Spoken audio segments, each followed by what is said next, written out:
বিশ্বকাপজয়ী Argentine goalkeeper এবার কি পাড়ি জমাচ্ছেন চেলসিতে?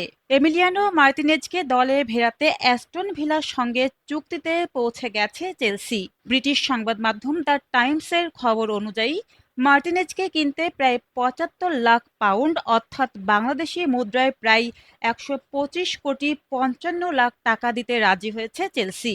ইতোমধ্যে লন্ডনে পৌঁছে চেলসির মেডিকেল টেস্টের অপেক্ষায় রয়েছেন ২০২২ বিশ্বকাপ জয়ী এই গোলকিপার। জানা গেছে, চেলসির সঙ্গে মার্তিনেজের ২ বছরের চুক্তি হতে পারে, থাকবে আরও ১ বছর মেয়াদ বাড়ানোর সুযোগ। চেলসির গোলপোস্ট নিয়ে নতুন করে প্রশ্ন উঠেছে ফুলহামের বিপক্ষে রবার্ট সানচেজের ২টি ভুলের পর। তাই গোলবারে অভিজ্ঞতা ও নির্ভরতা বাড়াতেই মার্তিনেজকে দলে আনতে চাইছে লন্ডনের ক্লাবটি। অন্যদিকে অ্যাস্টন ভিলাও ইতোমধ্যে জাপানের গোলকিপার জিওন সুজুকিকে দলে এনে নতুন ১ নম্বর গোলকিপার হিসেবে ভাবছে। সবকিছু ঠিক থাকলে এবার আর্জেন্টিনার বিশ্বকাপজয়ী নায়ককে চেলসির জার্সিতে দেখা যেতে পারে।